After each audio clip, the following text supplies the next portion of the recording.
Habíamos llegado al tema del cinturón de antiprotones y la novedad ha sido este año un experimento, vamos a mirar la diapositiva siguiente, un experimento que se hizo, que se está haciendo en la Antártida, porque vamos a explicar, la física de partículas en la actualidad tiene dos formas de investigarse, no se hace más en un laboratorio, o se hacen con aceleradores de partículas, o se tratan de medir partículas exóticas, partículas muy chiquititas, que provienen del cosmos. ¿Y dónde ponen los sensores? Y los tratan de poner en la Antártida o en lugares donde no esté contaminada por información que pueda proceder de otra fuente. Entonces, hay un montón de sensores dando vuelta, entre ellos el experimento ANITA, que en realidad es una especie de globo meteorológico, por decirlo de alguna forma. Bueno, ¿qué pasó? Este experimento, dice el título fue publicado el 18 de octubre del 2018, pero en realidad fue dado a conocer en mitad del año 2019. Yo puse los titulares de dos noticias, una dice, son las dos misteriosas partículas captadas en la Antártida, la puerta de entrada a una nueva física. Un nuevo análisis de los dos eventos registrados por el detector ANITA siguen sin ser concluyentes, aunque no descartan esa posibilidad. Y el otro artículo dice observación de un evento inusual similar a un rayo cósmico ascendente en el tercer vuelo de ANITA. Traducido, ¿qué pasó? Ustedes saben que estos tipos de sensores están tratando de buscar los neutrinos. Una de las partículas más buscadas en el universo es la que explicaría, la que sería candidata a ser parte de la materia oscura. ¿Qué es la materia oscura? Bueno, si alguien mira que yo acá atrás tengo una especie de galaxia arriba de una especie de barco, bueno, cuando se midió la masa de las galaxias, no les cerraban las cuentas a los muchachos y dijeron, debe haber masa que no es masa bariónica, que no tiene electrones, que no emite luz, que no interacciona con la luz, la vamos a llamar materia oscura, porque no tenemos ni la menor idea de lo que es, que debe estar entre medio y que tiene un efecto, digamos, por un lado, antigravitacional, que empuja a las galaxias unas hacia afuera, pero que mantiene cohesiva con una energía oscura la galaxia. Los científicos no saben lo que es la energía oscura, no saben lo que es la materia oscura. Empezaron a buscar partículas exóticas, así las llaman, que no sean la de las físicas de partículas conocidas, es decir, no era ninguno de los quarks conocidos, no era el bosón de Higgs, sino partículas que no se conocen y dicen que algunas de estas deben ser candidatos de la materia oscura. Empezaron a hablar de los neutrinos. Vamos a cerrar las diapositivas con alguien que había postulado los neutrinos. Bien, nunca se había medido un neutrino, metieron un montón de detectores en la Antártida, y este experimento ANITA, que está manejado por científicos de Estados Unidos, entre ellos trabaja un científico argentino, Luis Anchordoqui, resulta que midieron, ¿cómo? ¿Hablo? Bueno, sigo entonces. Midieron unos neutrinos supermasivos, es decir, de una masa ilógica. El neutrino sería una partícula de una masa. Pensemos que, cuando hablamos de partículas pequeñas, masa y energía es lo mismo. En realidad la masa no se mide la energía en electronvoltios. Entonces, es una partícula que tiene un poquitito más de energía, o sea, más de masa, que no sería lógico que llegara a la Tierra, pero lo llamativo, y no lo podían creer los científicos, pero como fueron bastante honestos, declararon que por el ángulo de incidencia que pegó contra el detector ANITA, estos neutrinos no venían del cosmos, sino que provenían de la Tierra. Y acá es cuando yo digo que se les queman los papeles. ¿De dónde salen neutrinos supermasivos provenientes de la Tierra? Bueno, tenemos que ser prudentes y decir que, en primer lugar, la ciencia, cuando detecta este tipo de partículas, para llegar a aseverar la existencia de las mismas, tiene que lograr por lo menos una diferenciación de 5 sigmas respecto de la abundancia, y lo que lo midieron con 3 sigmas de diferencia, es decir, que no alcanza para acreditar suficientemente que estas partículas se hayan medido, sean reales y no sea un ruido del detector, por así decirlo. Entonces, el experimento de Anita está intentando en los próximos 4 años, 5 años, en aumentar la sensibilidad para poder corroborar o descartar estos neutrinos supermasivos, pero lo cierto es que hizo mucho ruido en el círculo científico porque dijeron, nunca vimos esto, nunca el detector señaló este ruido, y lo peor de todo es que, como dice la diapositiva, la anómala polarización invertida de estas dos señales sugiere que han recorrido 5.740 kilómetros y 7.200 kilómetros. Es decir, traducción, provienen del centro terrestre. La Tierra tiene 6.730 kilómetros de radio. Entonces, algunos científicos dijeron, no, en realidad no provienen del centro terrestre, porque eso sería replantear toda la física de la Tierra, y dijeron, en realidad cruzó la Tierra de punta a punta y vienen de una fuente de rayos gamma desconocida. Bueno, a mí me causó gracia, porque ¿cuál es la fuente de rayos gamma desconocida? Si estuvieran llegando rayos gamma a la Tierra, ya tendríamos un gran problema, no solo con los satélites, los GPS y todo lo que nos está pasando hoy con la transmisión, sino que literalmente se nos freiría nuestro ADN y estaríamos en serio problemas. Ya cuando una tormenta solar llega a la Tierra y tiene la calidad de rayos X, tenemos graves problemas de comunicación, etcétera, ¿no? Bien, o sea que la fuente de rayos X no sabemos de dónde, de rayos gamma no sabemos de dónde viene, ni siquiera nuestro centro galáctico, gracias a Dios, emite rayos gamma, solamente emite rayos X. Este pulso del cual se hablaba que iba a empezar a emitir desde 2012 y que los mayas habían dicho como un nuevo tiempo, sin duda, la emisión de un gran pulso de energía, que ya vimos que según Einstein, la luz altera y curva el espacio-tiempo, genera un tiempo nuevo. Sabemos también que la NASA probó que el tiempo y el espacio se curvan alrededor de la Tierra. La NASA lo probó con la prueba Gravity Probe B. Entonces, con todo esto que yo les conté recién, voy a compartir un cuadro que hice, que voy a leer con ustedes. Todo este material lo preparé para ustedes. Grande, gracias. La verdad es que nunca dije esto, así que armado de esta forma. Bien, pero cuando me convocaron dije, bueno, voy a hacer algo un poco didáctico, un poco original. Bueno, entonces vamos a ver la diapositiva que sigue. Entonces, yo diría que por propiedad transitiva vos decís, bueno, que si Juancito y Pedrito, o Juancito y María, son los padres de Pedrito, bueno, y si Juancito y María se vuelven a juntar, van a tener otro hijo. Bueno, ¿qué es lo que puse yo en esta diapositiva? Un poco la reseña de lo que veníamos diciendo hasta recién. Vamos a leerla de izquierda a derecha, primero la línea de arriba. El círculo rojo dice, toda masa en rotación deforma el espacio-tiempo. Sí, está bien. Es decir, los agujeros negros deforman el espacio-tiempo, están en rotación. La Tierra es una masa en rotación que deforma el espacio-tiempo. Tiene una flecha y a la derecha, en un rectángulo amarillo, dice, se produjo el descubrimiento de los gravitones por el choque de dos agujeros negros supermasivos que se demostraron que convertían masa en energía. Es decir, la masa colapsaba y se transformaba toda esa energía, se la donaba al campo gravitacional.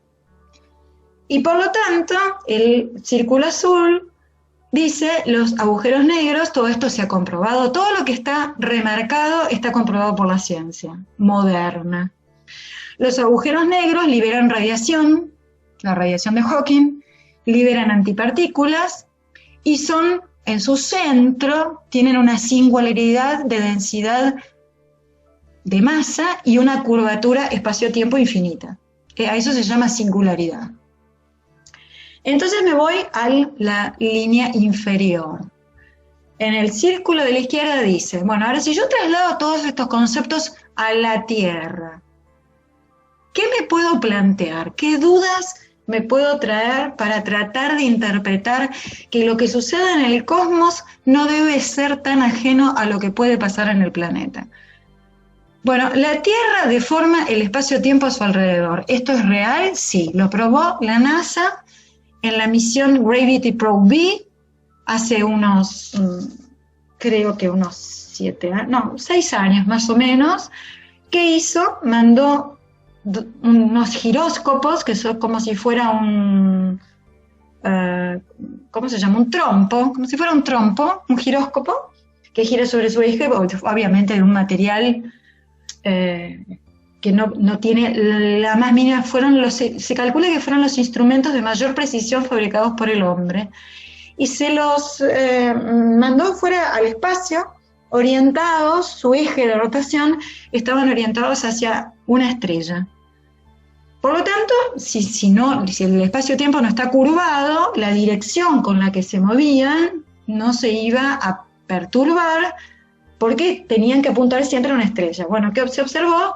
Que se curvaron y pudieron determinar la curvatura espacio-tiempo alrededor de la Tierra. Quiere decir que la masa de la Tierra en su movimiento de traslación, de rotación y de seguimiento elipsoidal a través del movimiento de la galaxia curva el espacio-tiempo. Entonces, si los agujeros negros curvan el espacio-tiempo y la Tierra también, si los agujeros negros liberan gravitones y alrededor de la Tierra hay un cinturón de antiprotones que que los científicos demostraron que existe, y a su vez nos preguntamos con un signo de pregunta, ¿no? Hay un probable neutrino supermasivo que estaría a punto de corroborarse o no, proveniente del centro terrestre, como una partícula. Hasta ahora se sabían que los neutrinos son emitidos por los soles, pero no por los planetas. Entonces, me pregunto, y dejo el espacio vacío ahí en esta diapositiva, ¿no estará pasando en el centro terrestre lo mismo que nosotros tenemos en el centro solar? Es decir, ¿no habrá algún tipo de singularidad espacio-tiempo que libera antipartículas, que genera este cinturón de protones, que produce gravitones y que está liberando neutrinos que ahora con nuestros aparatos sensibles están siendo detectados? Bueno, es una pregunta que tal vez la ciencia se responda en los próximos años. Pero lo otro que nos hace ruido con la teoría de la Tierra hueca, y ahora empezamos a tratar el tema desde el punto de vista de la censura de la información, es la cantidad de testimonios, de vivencias experimentales, de personas acreditadas que han dado testimonios fehacientes de las anomalías que suceden en los polos. Esto es otro condimento más, es decir, si nos hacemos preguntas desde el punto de vista de la física, a esto le podemos sumar, hay un trabajo que se hizo en el telescopio ALMA, el de Chile, donde se sacaron imágenes de cómo se forman los protoplanetas y cómo queda una especie de sol encendido y se empieza a formar una caparazón alrededor, ¿no? Bueno, dejemos que hasta los científicos vamos a llegar ahí, pero la pregunta es, ¿por qué, si todo esto pudiera ser una probabilidad no descartable desde el punto de vista científico, ha sido tan tremenda y tajante la censura que en los tiempos modernos, no así en la antigüedad, se le ha hecho a este tema? Y acá tenemos que pasar a ver el tema desde el punto de vista de la geopolítica y, diría yo, de la cosmología humana. Entonces, vamos a pasar a la diapositiva siguiente. Yo quiero que nos situemos en un espacio-tiempo que voy a volver a repetir al final de la charla. En el año 45, termina la Segunda Guerra Mundial e inauguramos, podemos decir tristemente, la era nuclear en el planeta, con las 2 bombas de Hiroshima y Nagasaki en agosto del 45. La humanidad se pone en un punto, no podemos decir único en la historia, ya que si nos retrotraemos a la historia de los atlantidios, podríamos decir que volvemos a repetir el mismo error, pero digamos, de la historia moderna, nos ponemos en un punto de peligrosidad altísima como la raza humana que puede ir en contra del planeta que lo habita. Entonces, año 45, repito, agosto, se tiran las bombas nucleares. Año 46, fin del año 46, principios del 47, se produce lo que vamos a contar ahora, la expedición norteamericana llamada High Jump a la Antártida. Año 46, inicio del 47. Mitad del año 47 se inicia la oleada OVNI de la era moderna del planeta con el caso de Kenneth Arnold en el Monte Rainier, el caso Roswell y etc. Yo creo que todas estas 3 cosas están absolutamente ligadas. Es decir, nos convertimos en una civilización peligrosa, que tenemos el poder de destruir el planeta. Se puso en ejecución un programa de sensibilización traumática y de despertar de la conciencia de la presencia de seres que manejan tecnología superior a la humana y que empiezan a mostrarse en los cielos y a ciertas personas del planeta para decir, ojo, porque si hay una casuística común en los contactados, es el cuidado con la tecnología nuclear. Entonces, aquellas personas que han estudiado el tema, y yo acá me voy a referir a algunas fuentes, mis fuentes particulares son Eugenio Siragusa, el maestro de mi maestro, y Giorgio Bongiovanni, mi maestro, quien da testimonio de haber ido al Dorado. Él fue abducido, él fue a la Tierra Hueca, él entró al Dorado y se encontró con científicos en el Dorado. Y le mostraron un mapa que tenían ellos en una especie, vamos a decir, de supercomputadora, donde él preguntó qué eran los puntos rojos que estaban marcados en esa especie de planiferio de la superficie, y le dijeron, son todos los lugares donde hay ojivas nucleares activas. Esta es la radiografía del tiempo. Entonces, esto que estamos mostrando es lo que muchos postulan como las aberturas polares norte y sur. Es decir, se dice que podríamos extendernos horas, ¿no? Pero vamos a hablar de algunas cuestiones. Aquellos testimonios, tanto de exploradores que se han acercado a la Antártida, por ejemplo, Olaf Jansen, el noruego Nansen, otros navegantes, el mismo Richard Berg, que fue un avezado explorador de los polos desde el año 26. Todos y, por supuesto, navegantes, inclusive de la Armada Argentina, describen algunas cuestiones en común.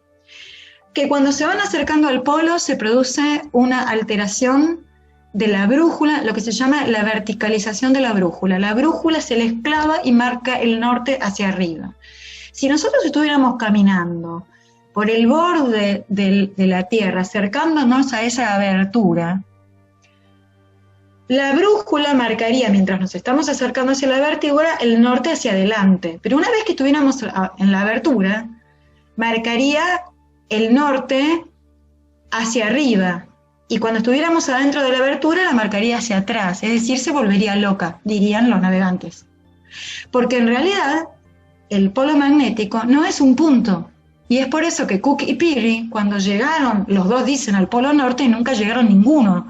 Porque el polo magnético no existe, es una abertura que se calcula que tiene unos 1000 kilómetros de diámetro, es decir, unos 2000 y pico de kilómetros de circunferencia. La gravedad interna de mundo continuo donde se produciría una singularidad espacio-tiempo, por lo tanto yo no me doy cuenta de que cambiaron las circunstancias, sería menor, por eso los casos de gigantismo, de personas de alto tamaño, verduras de gran tamaño, etcétera. En el momento que se da vuelta, bueno, se calcula, se hicieron cuentas y se calcula que la gravedad sería de 6,8 metros segundo al cuadrado, respecto de la de 9,8 que existe en la superficie. Yo escucho gente que dice, mirá, si vos vas a poder estar ahí, no te caes. Bueno, escuchar esas tonterías es como decir que vivo en la parte sur del planeta y no me caigo, ¿no? La gravedad es una cuestión que tiene que ver con la deformación espacio-tiempo. Para quien no lo entiende, la deformación espacio-tiempo es como un tobogán que nos tira arriba del planeta Tierra.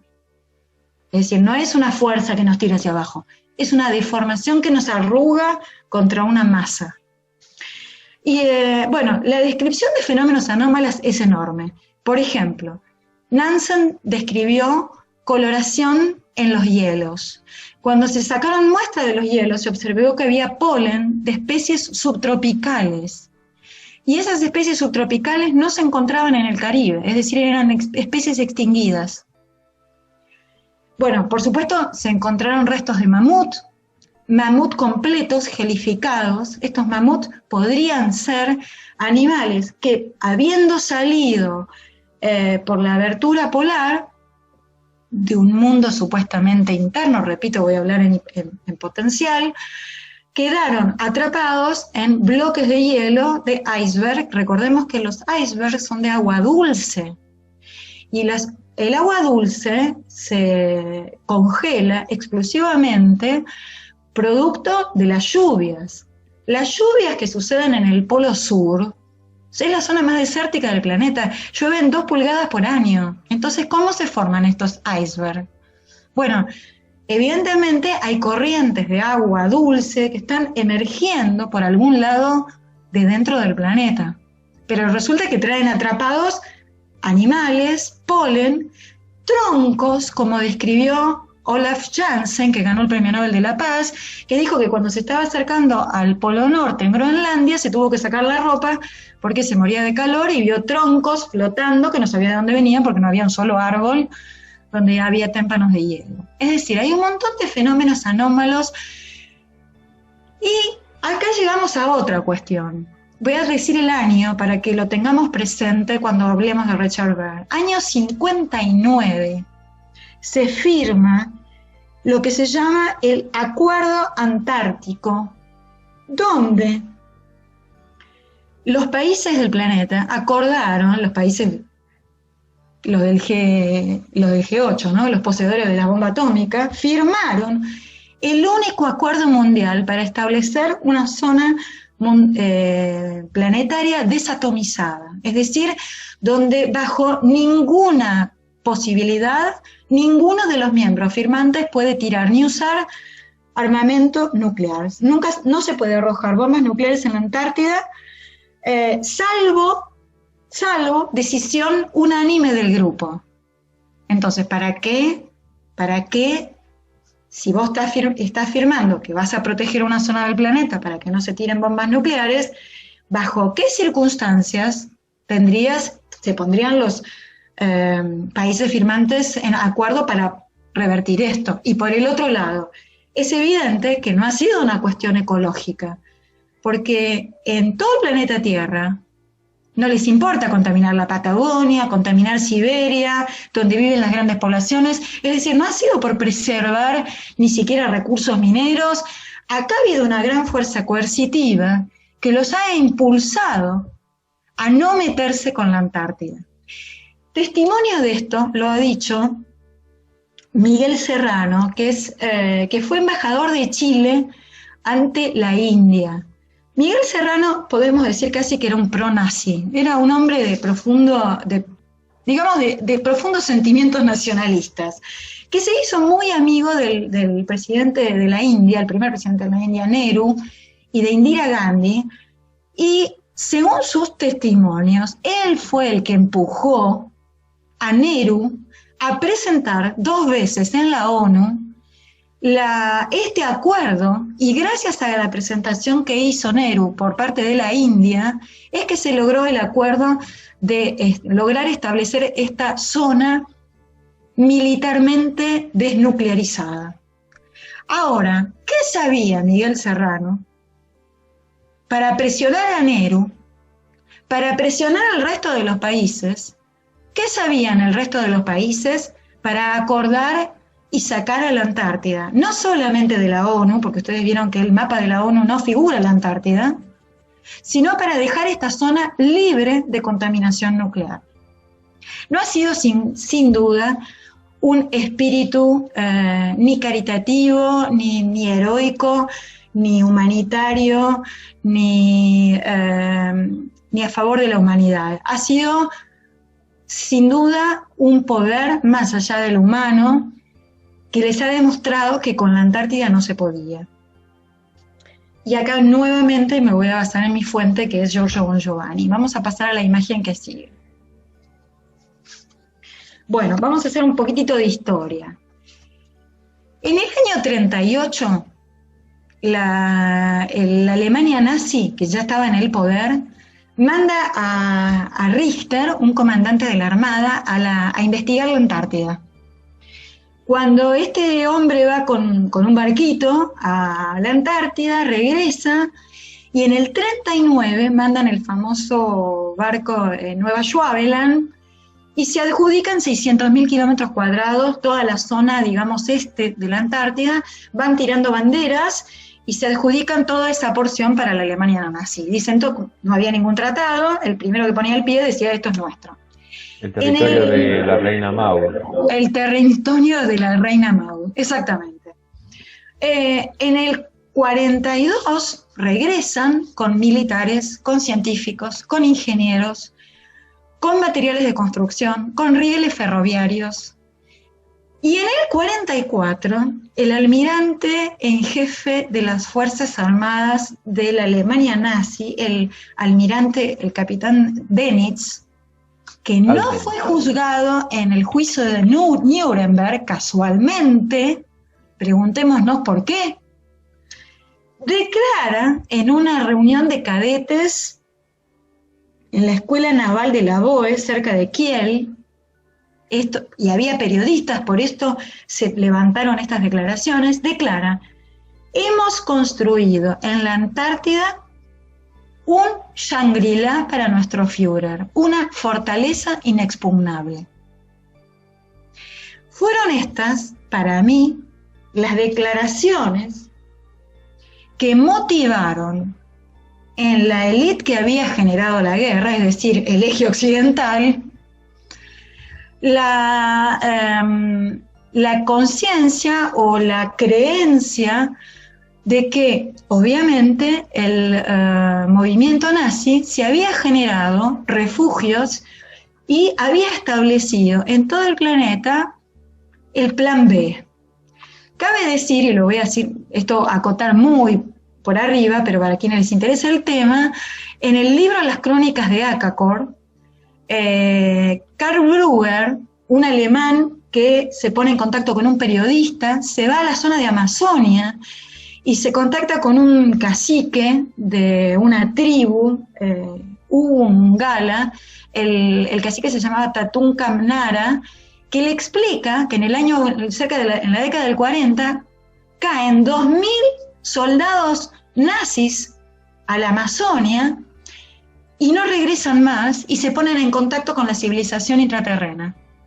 Bueno, Karl Brugger muere de una forma muy extraña, todas las expediciones que se quisieron ir para llegar ahí, todas fracasaron, etc. Es decir, ya sabemos que la Alemania nazi conocía de las posibles entradas, no solamente la polar norte y la polar sur, sino de los pequeños portales dimensionales que hay alrededor del planeta.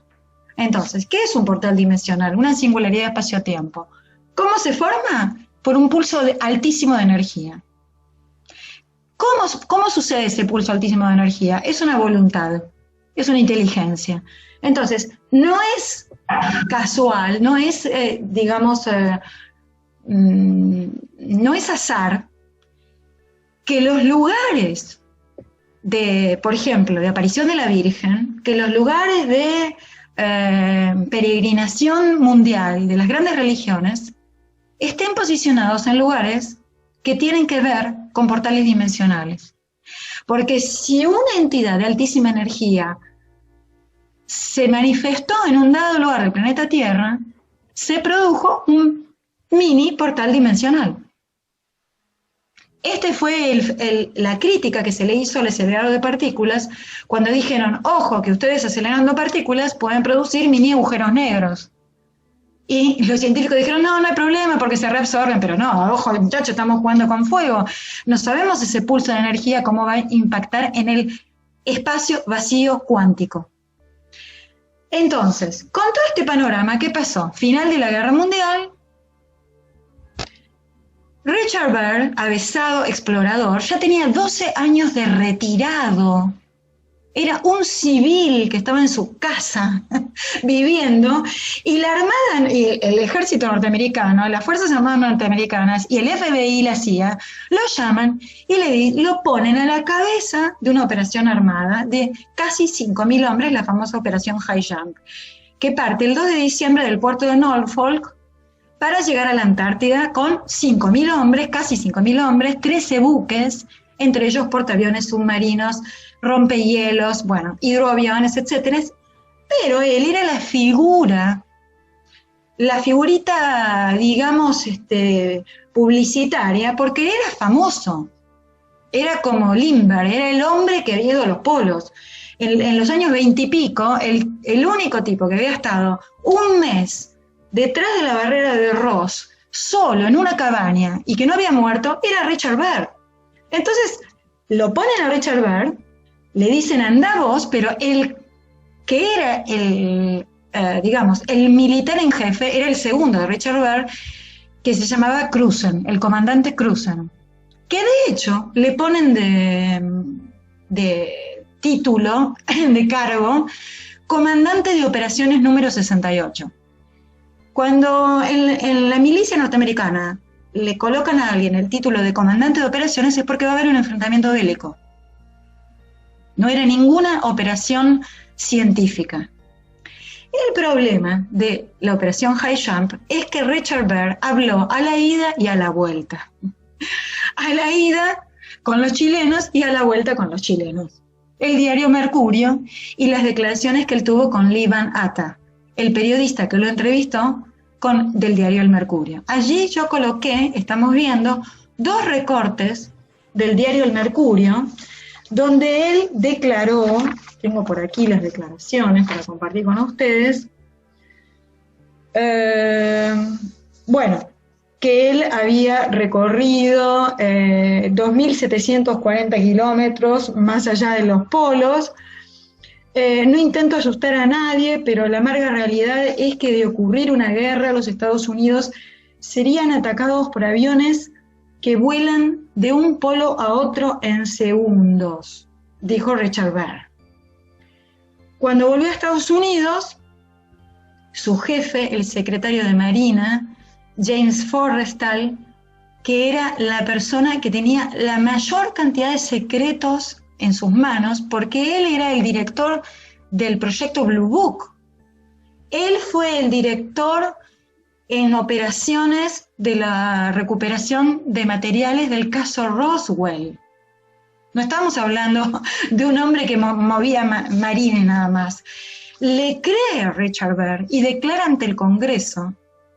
Y como quería exponer esto a la luz pública, obviamente en el año 49 le internan en un nosocomio. James Forrestal se suicida arrojándose de un piso 16 con una soga de una bata, con el cinturón de la bata